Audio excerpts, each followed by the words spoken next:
Chapter 1401. If Kurt hadn't died, at least her daughter would still have a father. Perhaps things wouldn't have turned out like this. The doctor dressed Jack's wounds and exited the room.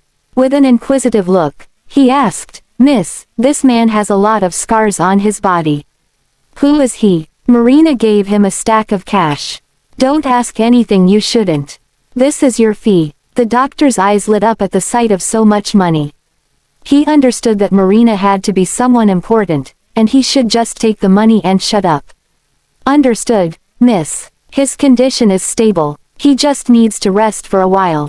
"Thanks." Marina called Tim over. "Send the doctor back." She went back to the bedroom. Jack was topless and lying in bed. She could see his bandaged arms while his torso was covered by a blanket. The lighting in the basement was bad, so she hadn't gotten a good look before. She finally had a chance to get a good look at Jack. He almost looked identical to Kurt. Marina couldn't tell the difference between the two despite having known Kurt for many years and being quite familiar with him. She remembered from their night together that Kurt had a gunshot wound on the left side of his abdomen. Marina grabbed a corner of the blanket, but Jack gripped her wrist tightly as she was about to pull at the blanket. She cried out in pain. Jack had already opened his eyes. Marina was sure that the man before her wasn't Kurt the moment he opened his eyes. Kurt would never look at her like that. His gaze was cold and distant. Then, realization struck. "It's you." Jack's voice was different from Kurt's as well. Marina was disappointed when she realized he wasn't Kurt. "You know me. Who are you?" Jack knew about everyone Kurt was close with, as Kurt would tell him everything. He had already seen a photo of Marina the first time Kurt told him he had someone he liked. "I've fallen for a proud young lady. She's stunning when she dances. She's like an elegant swan. Here, take a look. I took this picture in secret. She gave me a good beating because of this." Jack remembered how excited Kurt was when he talked about Marina. "I'll work hard so I can marry her. Why won't she fall for me? She turned me down again. She threw out the sand I brought back from the desert. She said she would ground my bones to dust if I ever brought her sand again." One day, he visited Jack with a big smile on his face. "You'll have a nephew soon. After I return from this mission, I'll visit the Carltons and ask for Marina's hand in marriage. Then, I'll leave this life behind and start a business. I don't want to risk my life anymore." She said I wasn't romantic. "I heard that Ethan built a whole garden of white roses for Olivia, and she loved it. I'll build Marina a garden of black roses. I'll propose to her when I come back." In the end, Kurt never got the chance to propose. Jack knew all about what happened between Ethan and Marina. Honestly, he didn't like this woman much. He would think she was disgusting and vile if not for Kurt. "Who is Kurt to you?" Marina met his cold and unfeeling gaze. She could clearly sense his animosity. "He's my older brother. My name is Jack." Marina was stunned. "He never told me he had a brother." "Well, now you know. Did you save me?" Jack remained cold. Chapter 1402. Marina looked at Jack's face. He looked exactly like Kurt, but his eyes scared her. "I'm not. Marina, you're disgusting. You forced Ethan to marry you while you were carrying Kurt's baby. And there's also all the despicable things you did to separate him from his wife." Jack struggled to get up and grabbed Marina's arm. "What are you doing?" Marina asked as she tried to break free. "I want to bring you somewhere." Jack forced her into the car. Marina started to think that Jack was out of his mind. She was still on the run. "Where are you taking me?" Jack fell silent and didn't speak another word to her. The car sped along the roads in the middle of the night until they arrived at a manor. There was a garden of black roses.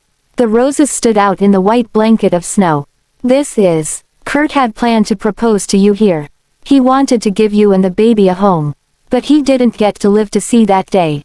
Marina looked at the roses and thought about the one time she performed in Swan Lake as the Black Swan. Kurt told her with a smile that she was much prettier than the White Swan. She never understood his taste. He was too naive. "That's true. Even if he came back, you wouldn't have married him, right?" Jack stared straight into her eyes. "To you, he was just a tool." Marina had never lacked suitors. Even if Ethan ignored her, He never said anything that hurtful to her. Jack's tone made her uncomfortable. Don't forget, I was the one who saved you. What are you trying to say? This is just Kurt's dying wish. Other than this, I want to take someone away from you. Who? Your daughter. I know all about it. Ethan wanted to change her name. She's a member of the Stone family to begin with. She should return to the Stone residence with me. Jack had been keeping an eye on Irina all these years. He wouldn't do this if Marina truly loved Irina. From his observations, he gathered that Marina was naturally selfish. She would only ever put herself first. In the past, the two kids were just her bargaining chips. Even after she was dropped as the heiress of the Carlton family, she didn't treat her daughter any better. Irina would be destined for misfortune and misery if she stayed in a family like this. Impossible. She's my daughter. I won't hand her over to you. All these years, have you ever cooked a meal for her or even gone shopping with her? She didn't even get a taste of your breast milk since the moment she was born. Then, you handed her over to a nanny. The Miller family and the Carlton family provided for her. How dare you claim to be her mother? When Jack found out about Marina and Fabian, he knew that things would get worse for Irina once Marina married Fabian. He failed to kill Wayne this time. He probably wouldn't get another chance to avenge Kurt. Marina slowly slumped to the ground and gazed at the night sky. Did I really make the wrong choice? She had been too greedy. She wanted things that didn't belong to her. That was how she ended up where she was. Suddenly, a car screeched to a halt nearby. Someone ran over. Jack. Marina saw Olivia rushing over and jumping into Jack's arms. She asked concernedly, Jack, are you okay? She was so anxious she had tears in her eyes. I thought you were. Jack, who was completely indifferent to Marina, smiled when he looked at Olivia. Even his voice became gentle. I'm fine. Chapter 1403. Olivia wiped away her tears frantically as she repeated, I'm so glad you're okay. I'm so glad you're okay. Jack was with her during the hardest times in her life. He knew that she was afraid of death. She had already become traumatized. The reason Jack helped Olivia so much in the beginning was because he found out that she was Ethan's wife.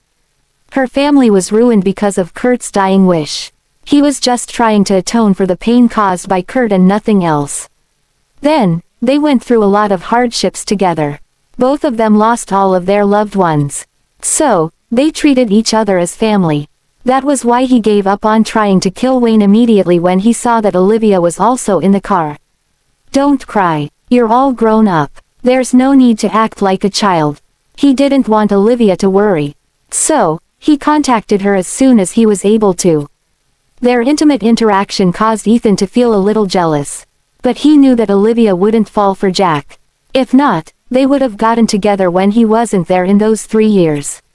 She only thought of Jack as a brother. Marina was angered by what she saw. The man who looked like Kurt was so gentle with Olivia. She couldn't help but feel jealous. But she wasn't as arrogant as she used to be. She learned to control her emotions. In the past, she would have rushed over and yelled at Olivia. Olivia turned around and saw the hint of animosity in Marina's eyes. Why is she here? This garden is a gift left to her by Kurt. I brought her here because Kurt would want me to do so. Olivia glanced at Marina's legs. She hadn't contacted her since the last time they parted ways. One reason was because she had been very busy. The other reason was because she didn't really care about Marina. Since they ran into each other, Olivia asked, have you been getting used to those legs? Have there been any problems? Marina gritted her teeth. Thanks to you, I can stand up again. But I'm destined to be under someone else's control for the rest of my life. Well, no one gets everything they want. Besides, I still need to use you as a countermeasure against Fabian. You're shameless. This is nothing compared to what you did to me in the past. Olivia said slowly, you deserve this. You should be lucky that you're part of the Fordham family. Or else, you might not even be able to stand here in one piece. Olivia had lost all her compassion for her enemies. She knew plenty of methods to torture her enemies. Marina was furious. She looked at Ethan and Jack. Are you two going to let her talk to me like that? What would Kurt think? Jack cut her off. If Kurt knew about all the things you have done, he would be horrified. He was a very righteous man. He would never condone your actions. Ethan was protective, as always. But this time, he was protective of Olivia. Marina, I could care less if Olivia killed you on the spot, let alone say some harsh words to you. You too. He wore a humble smile on his face. I'm sorry that my sister was a bother. Olivia waved her hand dismissively. It's fine. Take her home. Don't let her cause any more trouble. Marina knew no one would help her. So, she didn't struggle as she left with Fabian. Fabian stepped on the brake. Marina, you. Unexpectedly, Marina leaned in and kissed him. She sat on his lap and said seductively, Fabian, I'm sorry. I'll be good from now on. Please don't punish me. She unbuckled Fabian's belt as she said that. He was stunned. What was wrong with Marina? As the sexual tension rose to its peak, Marina whispered, Fabian, can you help me with something? He wrapped his arms around her waist. What do you want? I want you to kill Olivia for me. I'll be your woman willingly if you kill her. Chapter 1404. Fabian froze as he came back to his senses. He knew Marina wouldn't do it with him willingly without reason. Are you crazy? Do you know who she is? Marina had been stuck in the Carlton residence for quite some time and hadn't heard anything about the outside world. I don't care who she is.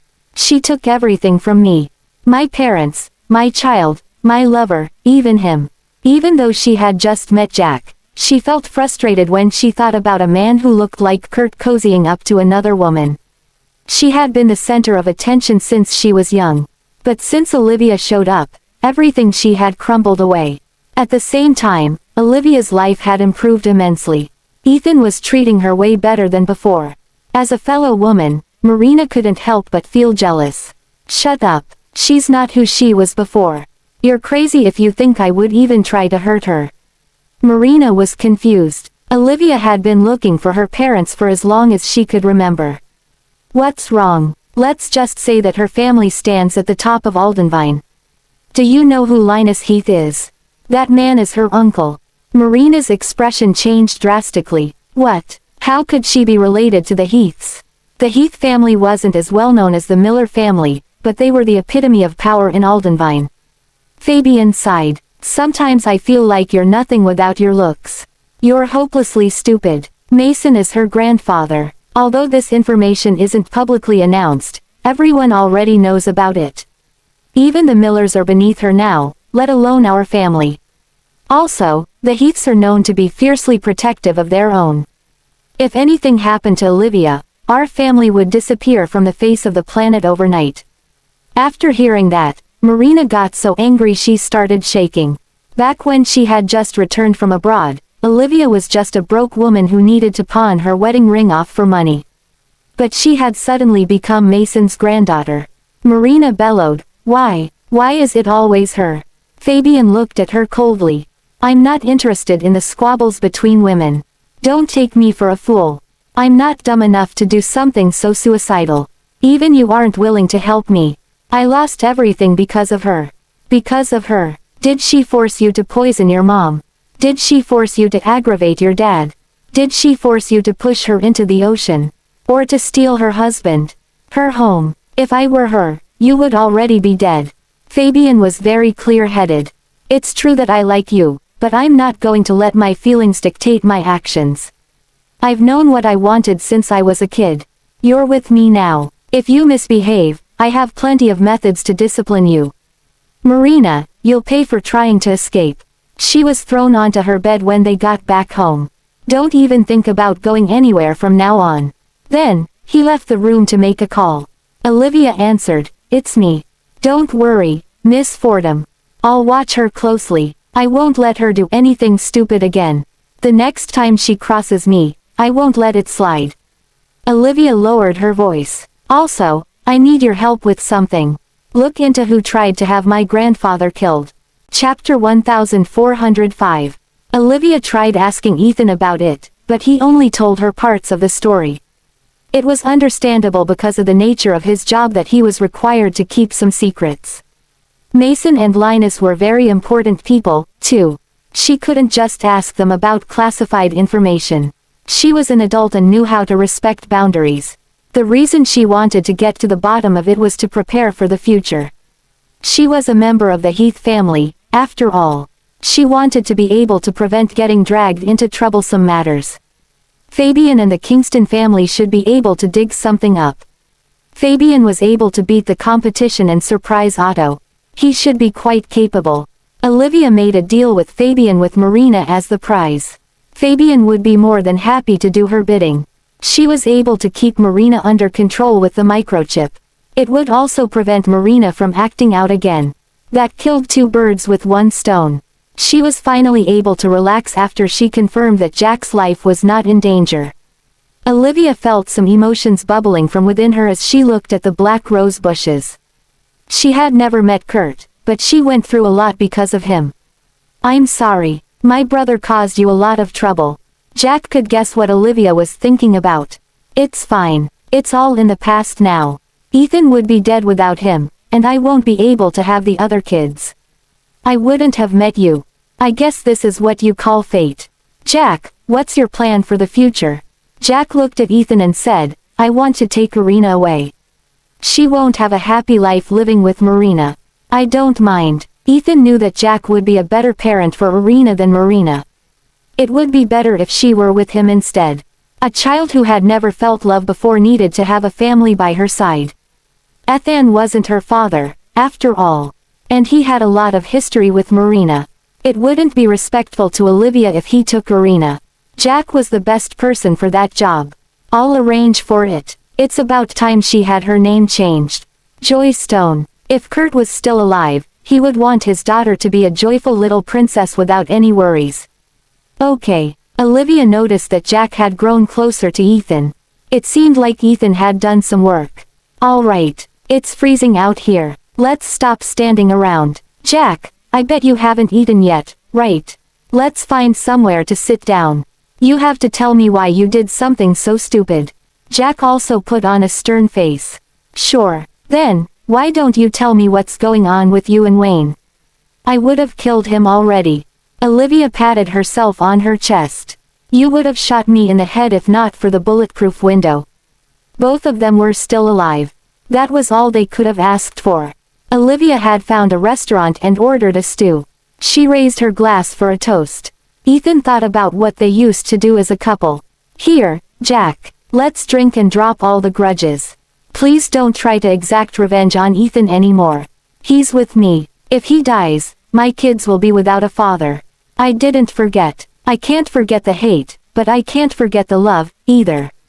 Aren't I worthless? Olivia was a little drunk. Her face was flushed, and she was mumbling a little. Ethan hugged her from the side.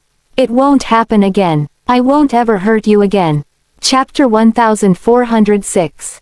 That night, the three of them spent a lot of time drinking. Ethan got drunk with the two of them. Olivia held his hand with her left hand and held Jack's hand with her right. In her drunken state, she thought of them as her brothers. Ethan, Jack, we'll be siblings for life. We'll always be together. Ethan quickly covered her mouth before she could say anything more. After a night of discussion, Ethan and Jack managed to set their differences aside. Jack understood that he was the man that Kurt was willing to die for.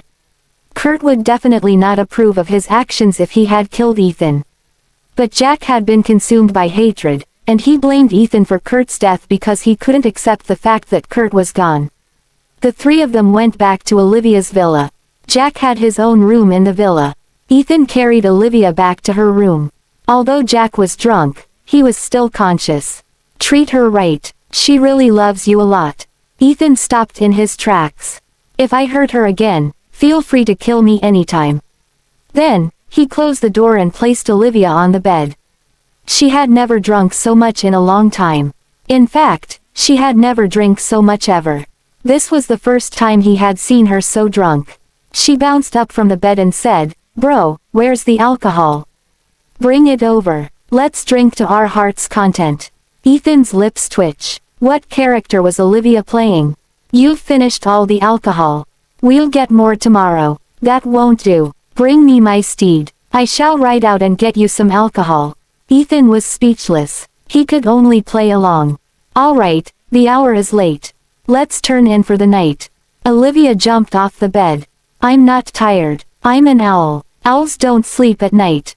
She put her hands by her side and said, I'll watch over you. Sleep. I'll go out and catch some rats and snakes later. Ethan pulled her back into bed. Oh, my dear woman, please just sleep. No way. Sleeping at night is a travesty for owls. I thought you were my brother. Olivia burst out in laughter as she patted Ethan on the back. Dude, I was just playing with you. See, you've finally admitted that I'm your brother. Well, if you're not sleeping, I'm sleeping without you. Drunken Olivia was completely insane. She was a completely different person. Bro, why don't I tell you the secret to immortality? I'm actually a deity who knows the secrets of the universe. Ethan was amused. Olivia was absolutely adorable when she was acting like that. Lancelot, did you see where Merlin went? I didn't. Ethan was getting very tired. Ah, you idiot. Merlin was captured by Morgana. Let's go save him, or else he might be in danger. Olivia gulped and took a glass of water from the nightstand. Ethan just couldn't sleep. So, he asked, aren't you going to save Merlin? Olivia chuckled. I have better things to do. Chapter 1407. Olivia messed around for the whole night. Then, she slept until noon. Ethan looked at the calls she was getting on her phone. Then, he turned it off. When Olivia woke up, he had already prepared lunch. It was some chicken soup and bread. He stood next to the stairs with a spoon in his hand. He said sternly, no more drinking outside from now on. Olivia didn't remember anything that happened the night before. She just felt sore all over. It wasn't the type of pain she felt after a rough night of passion with Ethan. It felt like she fell over. By the way, I have some bruises on my arms and legs. Did you hit me? Ethan rubbed his temples. He handed her the phone. See for yourself. He thought she was very adorable last night, so he filmed it all. After the Knights of the Round Table act, Olivia wrapped some sheets around her and leapt onto the table. She yelled, Men, our enemies are upon us. Will you follow my lead and crush them with me? She didn't get a reply, so she looked at Ethan. I'm talking to you. Will you follow my lead? Since they were the only ones in the room, Ethan had to play along with her. She tripped and fell when she jumped off the table. Her legs hit the table. That was why she had bruises. Are you all right, Your Majesty? Ethan rushed over to check on her. When Olivia saw that, she was overwhelmed by embarrassment. Ethan smiled. Too late. I've already saved it on the cloud. You were so cute. I have to watch it again in the future. Olivia blushed. She didn't expect that she would act like that when she was drunk. She thought she had been drunk before, but that was clearly not the same. Don't be shy. You were very cute. I'll keep this between us. You were up the whole night. You must be hungry. I've already helped you pack. You can go straight to the airport after you eat. Olivia realized that she had promised to go with Ethan to bring the children home. The whole incident with Wayne threw her off. All right, she could get away from Wayne with this trip. She had just turned him down. He wouldn't just take that without doing anything. Wayne was indeed thinking about how he could get closer to Olivia when he got the news. Mr. Maxwell, Dr. Ophelia just left with Ethan. Where did they go? He didn't understand why Wayne would be so hung up on a divorced woman. More importantly, she didn't even like him. She's pretty and has a nice figure. The only downside is that she has been married before. Alan retorted, how many women have you seen that are prettier than her? With better medical skills than her. She's also Mason Heath's granddaughter.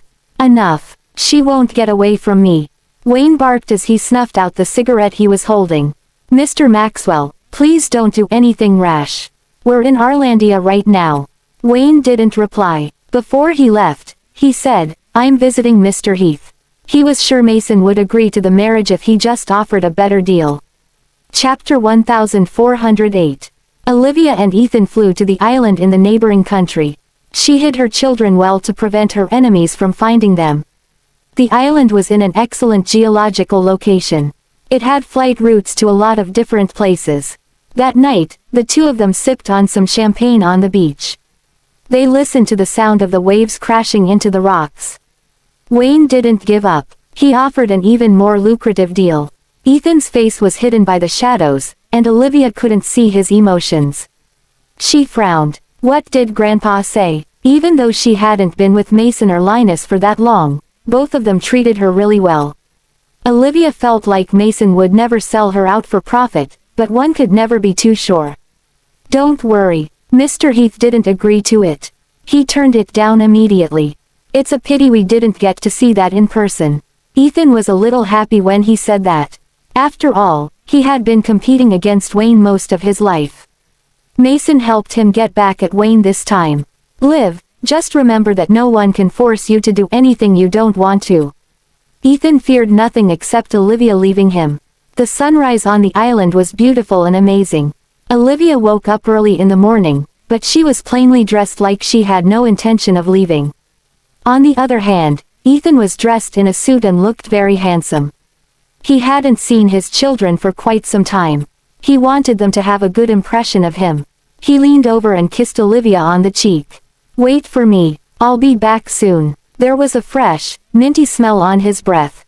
Olivia pulled him down by his tie and kissed him back. The sun was rising. The rays shone on them and gave Olivia's face a warm glow.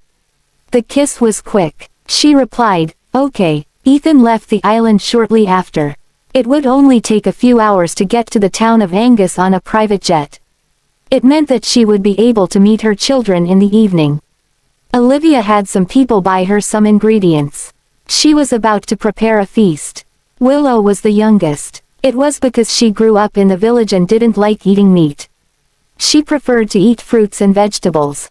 So, Olivia had her people prepare the best fruits and vegetables. Alicia was a lively one. She loved sweets. So, Olivia prepared some eggs and flour to bake a cake. Zach was already starting to feel like an elder brother. He was very stoic when he was with his sisters. He would only act a little cutely when he was alone with Olivia. He loved meat. He liked to eat all things with meat in it. Although he was prematurely born, he was still taller than most people his age. Olivia couldn't help but smile when she thought about her children. They would be able to meet Connor shortly after they got back to Aldenvine. Her oldest son, whom she let down the most, had yet to meet with her other children. She couldn't wait for all of them to meet each other. Olivia felt overjoyed by the thought of it. The afternoon sun shone through the windows. Olivia hadn't been in such a good mood in a long time. She even started humming. She was like a princess in a fairy tale working in a kitchen. The doorbell rang. The villa was one she rented in advance. She didn't have any acquaintances on the island. It was probably the butler's service. Coming. She skipped to the door, but her smile faded when she opened the door. Olivia dropped the potato she was holding. Chapter 1409. The plane landed. Ethan arrived at Angus after a while. It was the middle of autumn. The town was at the base of a mountain and was covered in brown leaves. It looked beautiful when the wind blew them around. The people in the town were happy. They had smiles on their faces. It was a very happy place. There was a very famous private school in town. It had extremely stringent admission criteria. The students would receive their education in a closed-off environment. The tuition fees were very expensive. Even the education style was very special. The students' identities were also kept secret. A lot of students came from prominent backgrounds. So, no one knew anyone else's identity. It was also very hard to graduate from this school. The students who graduated from the school were sure to make a name for themselves. The school was so secretive that Ethan didn't know about it for quite some time.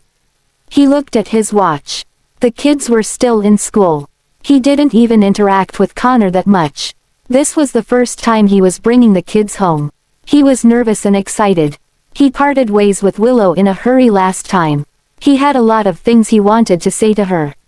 Willow couldn't speak. He wondered if she would get bullied at school. Ethan revealed his identity and entered the school to look around. The kids in kindergarten already had lunch. They were having a break. When he saw Willow, he noticed that she was wearing the school's uniform, which was completely different from her attire in the village. Her green eyes didn't make her stand out among the blonde-haired kids. She wore two little bells tied with multicolored threads on her wrists. She couldn't talk, but she could express herself with the bells. She was sitting on the swing, and a group of kids surrounded her. That was because she could wag her finger, and the bird on the tree would fly toward her and perch on her arm. Everyone else was praising her. In the eyes of the innocent children, she was as great as a superhero because she could command animals. Willow had extraordinarily sharp senses. She abruptly turned around and looked toward Ethan's direction. Her alert expression quickly turned into disbelief. She blinked her eyes several times as she thought she was dreaming. Usually, she could only see her father in her dreams. But he looked very real as he stood before her. Ethan shouted gently, "Willow!" Willow jumped down from the swing and dashed toward Ethan. She didn't know what was going on. Olivia never allowed her to interact with Ethan that much. Why would he show up here? "I've missed you, dear." Willow rubbed Ethan's face with some confusion in her eyes. Ethan explained, "Mom told me to come get you guys. She is waiting for us on the island." Looking at her surprised expression, Ethan could guess what she was thinking. He smiled tenderly. "That's right. We're going home together." "You heard that right." Willow blinked her eyes and made some hand signs. She was asking if they got back together. Although she didn't know what happened, she was just happy that her parents were together. She smiled sweetly and kissed Ethan on the cheek. It was as if she was calling him Dad. Chapter 1410. The school was huge. It took a 20-minute walk from the kindergarten area to reach the primary school area. Ethan walked while holding Willow's hand. After all, he didn't get a lot of chances to take a walk with her. Before they arrived at their destination, they heard a childish voice saying, "Little ants, who do you think will be coming for us? I'm asking you a question. Why aren't you answering?" A little girl was crouching under a tree and poking an ant's nest with a stick. "Why don't you get into formation? Come, on my command. I'll count to 3, and all of you will march." "Silly Alicia, you're trying to imitate Willow again. Just forget it. We don't have the power to control animals." Zack was sitting on a branch above her. He was chewing on a stick with his feet swaying in the air. He was very cute. Alicia put her hands on her hips. "Stupid Zack, you climbed so high up. I won't be able to catch you if you fall. I'm very nimble. I can even perform a handstand." Zack was putting on a show, but then he slipped and fell from the tree. "Zack!" Alicia yelled anxiously. "I'm dead meat." Zack closed his eyes in despair. He knew he shouldn't have been so cocky. This fall would hurt a lot. As he braced for the pain, he fell into someone's arms. Oh, why wasn't there any pain? He opened his eyes and saw a man's muscular chest. Before he could react, Alicia was already shouting. You are." She opened her mouth but didn't dare to utter that word. Tears were already streaming down her face.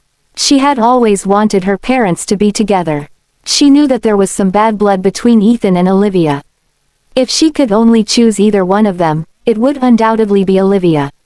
Both Alicia and Zack had seen how Olivia looked when she had terminal cancer. They thought they would never see her again. It was even more horrifying when Olivia was giving birth to Willow. The two of them couldn't help with anything. They could only cry when they saw all the bloody water in buckets. When Olivia gradually recovered, they would also think about Ethan. Where was their father? What was he doing? Did he think about them? They also heard that they had an elder brother they had yet to meet. Did he look more like Dad or Mom? They would also look Ethan up on the internet occasionally. But seeing him through a screen was never as good as seeing him in person. Zack's jaw dropped in surprise as he blinked in bewilderment. He was afraid that he was dreaming and that Ethan would disappear when he woke up. He gradually built up his courage to go forward and pinch Ethan's cheek. He didn't crumble. It wasn't a dream. But when he thought about the relationship between Ethan and Olivia, he uttered, "Uncle Miller." Zack also realized that it was inappropriate. So, he changed it up. Mr. Miller." Ethan scratched Zack's nose lightly. "What should you call me?" Zack scratched his head. He said tentatively, "Uncle Miller."